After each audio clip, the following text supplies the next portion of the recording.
محترم ناظرین السلام علیکم، بسم اللہ الرحمن الرحیم۔ شروع اللہ کے نام سے جو بڑا مہربان نہایت کرم کرنے والا ہے۔ دوستو، تمام عرب شہروں میں بڑے خاندانوں کا یہ رواج تھا کہ وہ اپنے بچوں کو کم عمری میں ہی صحرا میں بھیج دیتے تھے۔ وہاں کی عورتیں ان بچوں کو دودھ پلانے کے علاوہ پرورش کی دیگر ذمہ داریاں بھی ادا کرتی تھیں۔ بچوں کو صحرا بھیجنے کا مقصد صرف وہاں کی کھلی اور تازہ ہوا میں سانس لینا نہیں ہوتا تھا، بلکہ صحرا میں انسانی روح کے لیے بہت سے مواقع موجود تھے۔ قریش نے کچھ عرصہ پہلے سے ہی ایک سست آرام طلب شہری زندگی اپنا لی تھی۔ حضرت قصہ کے کہنے پر جب ان لوگوں نے حرم کے قریب مکانات بنا کر رہائش اختیار کی تو اس سے پہلے یہ لوگ کم و بیش خانہ بدوش زندگی کے عادی تھے۔ خانہ بدوش زندگی آزاد ہوتی تھی۔ صحرا میں رہ کر انسان کو یہ شعور حاصل ہوتا تھا کہ وہ اپنے ماحول کا مالک ہے۔ اس خود شعاری کا اثر یہ ہوتا تھا کہ وہ وقت کے دباؤ کے احساس سے آزاد ہو جاتے تھے۔ جب بھی خیمہ اکھاڑتے، گزرے دنوں کو خیر آباد کہہ دیتے اور آنے والے دن کا سامنا بے فکری سے کرتے، گویا نہ وقت کی قید ہوتی نہ جگہ کی۔ شہری زندگی ایک قید کی مانند ہوتی ہے جو ایک ہی جگہ کا پابند ہوتا ہے۔ گزرا ہوا کل، آج اور آنے والا کل سب ایک خاص دائرے میں بند ہو جاتے ہیں۔ شہری طرز زندگی نے ان عربوں سے وہ طرز حیات چھین لی تھی۔ شہروں میں ان عربوں کو اپنی ہر شے بیکار اور بدبوکار محسوس ہونے لگی تھی۔ ان کی زبان کی فصاحت یعنی خوش بیانی جو انسان کا قیمتی سرمایہ تھی، وہ بھی شہری ماحول میں ہی کھو گئی تھی۔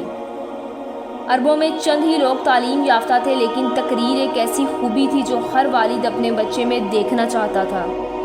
کسی شخص کی اہمیت اس کی خوش بیانی سے جانی جاتی تھی، اور اس خوش بیانی کا تاج شاعری تھی۔ اگر خاندان میں کوئی مشہور شاعر ہوتا تو وہ پورے خاندان کے لیے فخر کی بات سمجھی جاتی تھی۔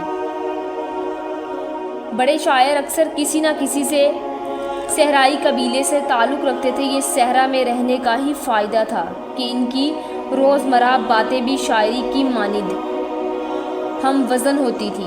بس یہی وجہ تھی جس کی بنا پر عرب ترجیح دیتے کہ ان کے بچے صحرا میں پرورش پائیں اور روح پروان چڑھیں۔ قریش کے بچوں کے لیے صحرا میں 8 سال تک قیام کرنا عام بات تھی۔ جتنا طویل قیام ہوتا اتنا ہی ان کی شخصیت پر گہرا اثر پڑتا۔ چند قبائل بچوں کی پرورش کے حوالے سے بہت معروف تھے۔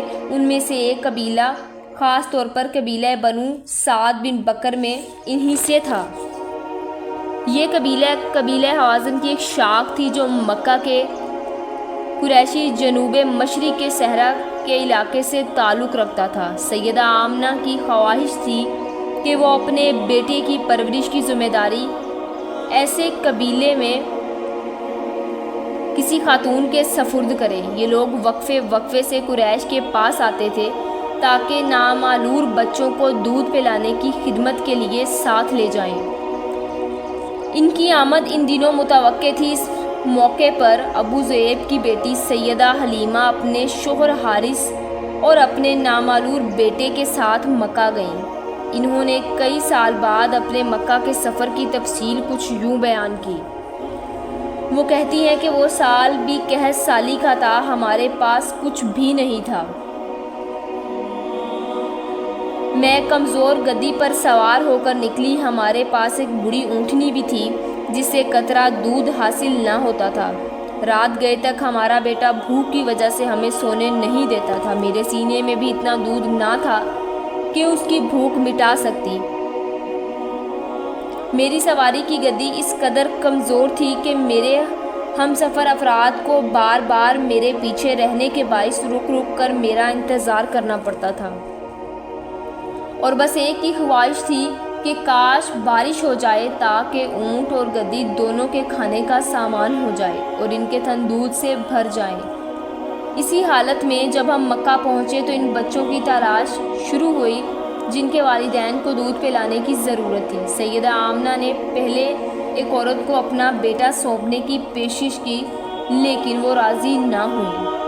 پھر دوسری عورت سے رجوع کیا، اس نے بھی انکار کر دیا۔ کچھ عورتوں نے یتیم بچے کی ذمہ داری اٹھانے سے ہی انکار کر دیا۔ سیدہ حلیمہ کے بقول ہم لڑکے کے والد سے یہ تو توقع رکھتے تھے کہ وہ ہمیں بہت زیادہ انعام دے گا۔ ہم نے سوچا ایک یتیم بچہ اور اس کی ماں یا اس کا بوڑھا دادا بھلا ہمیں کیا دے سکتے ہیں۔ امید کرتے ہیں آپ کو ہماری آج کی ویڈیو اچھی لگی ہوگی۔ ایسی مزید ویڈیوز دیکھنے کے لیے ہمارے چینل کو سبسکرائب کریں، لائک کریں اور کامنٹس کریں۔ ملتے ہیں نیکسٹ ویڈیو کے ساتھ۔ اللہ حافظ۔